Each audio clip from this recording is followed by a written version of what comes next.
Hello, welcome to Sparks 1524. I'm Nathaniel Miller. This week on Just My Thoughts, we're going to discuss the slap heard round the world, Will Smith's assault on Chris Rock at the Oscars earlier this week.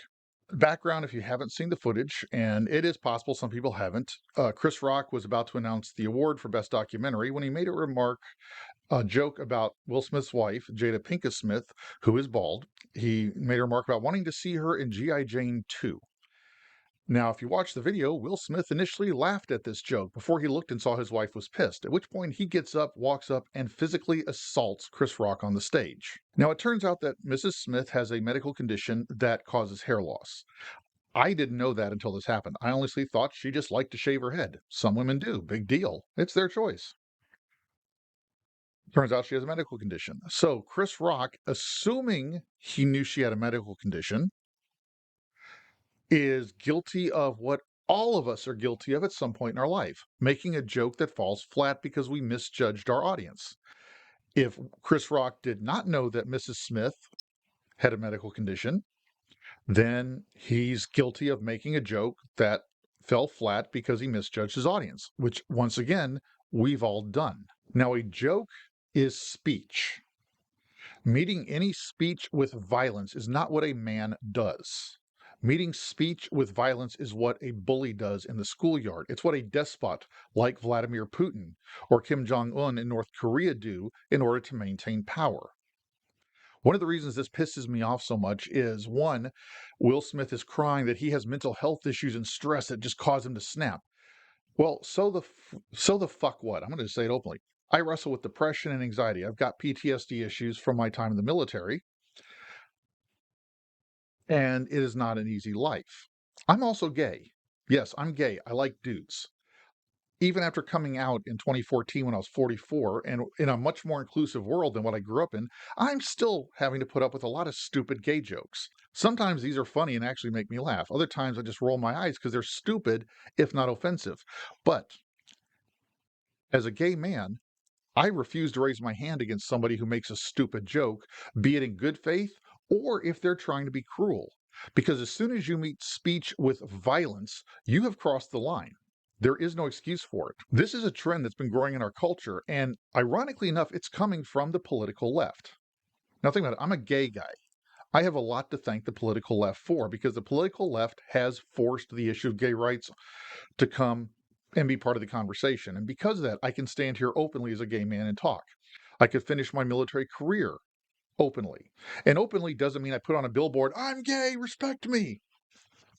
Openly simply meant that if I was dating somebody, I could bring him to the squadron holiday party. I could mention my boyfriend in conversation while everybody else mentioned their girlfriends or their wives. In other words, I could just be a normal human being. So I have a lot to thank the left for because the left made sure this issue was pushed forward.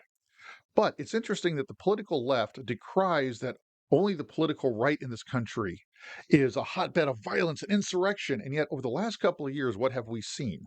The political left sponsoring and encouraging violence against political opponents. We've seen Seattle, Portland, and other cities burn. We hear all the time that people on the right are violent extremists, and yet 90% of the violence comes from the left politically. Now, yes, there are violent extremists on the right, and they should be marginalized as much as anybody else who thinks political violence is okay. No excuse, they should be. But Hollywood loves to tell us how much they love people, how peaceful they are, how the rest of us are troglodytes that just want to shoot and murder everybody. And then they give Will Smith a standing ovation after he, ironically enough, picks up an award later that same show and cries about how sorry he is to the Academy, sorry he is to his castmates. But he did not apologize to Chris Rock, the man he physically assaulted, until a couple days later. He only apologized when it became apparent that the public backlash against his actions was growing. In other words, he was sorry he got caught, which again is the province of the schoolyard bully or the political despot trying to hold on to power through intimidation, coercion, and even deception. This is not how a man acts. Now, if you're a woman who thinks it's high time a man got there and defended a woman who's being marginalized, well, think about this. If you want your man or your woman, if you happen to be lesbian, to physically be able to walk up and assault somebody who insults you, How are you going to cry foul when somebody does the same to you or your partner because you said something they didn't like? And that's the slippery slope we're on. That's what's going on here. As soon as you approve political violence, and mark my words, violence against any speech is political violence. As soon as you approve political violence against any speech, you just authorized it against all speech. If you say that person says something that offended me, they need to be hit and punished. You have no leg to stand on when somebody walks up to you and strikes you for saying something they don't like. Political violence against speech is political violence against speech, and it has no place in a civil society. Sadly, one half of our political spectrum has spent years pushing it. Back in 2017, and I referenced this article in my written column, the column itself is written below, and the article is referenced in that column with a link to the article. The Washington Post did a study back in 2017 that found 4 years ago in 2017, 1 in 3 college students believed it was okay to physically assault somebody for saying something they didn't like. Now, that was 4 years ago. 4 years later, we've watched entire cities burn, and it was called peaceful protests. But because it was political violence against one side of the aisle, it was okay. Now we're seeing it played out literally on stage, live on television, when one of the biggest stars in Hollywood decides it's okay. By the way, the hypocrisy here is also amazing. He laughed at that joke until he saw his wife was pissed.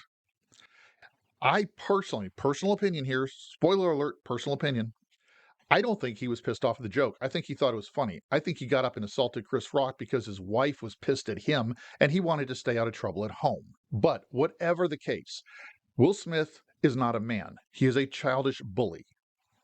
And I'm going to say it openly because his behavior demonstrates that.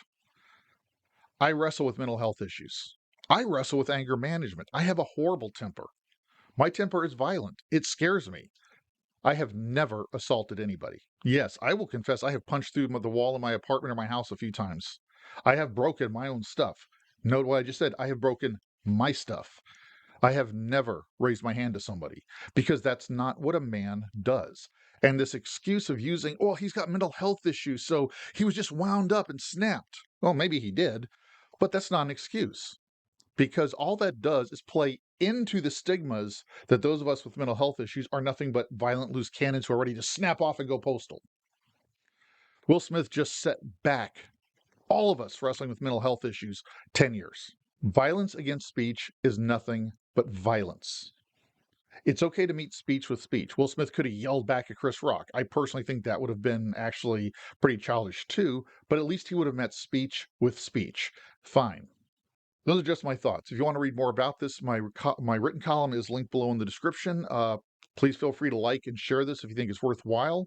If you think this video stunk, but you stayed with me this long, I thank you for your time very genuinely. Until we meet again, always remember to go and do great things. And if you have any integrity, condemn all violence against all speech. It doesn't matter how offensive that speech is. Because if you don't condemn violence against speech, you will have no leg to stand on when somebody uses violence against you for something you said.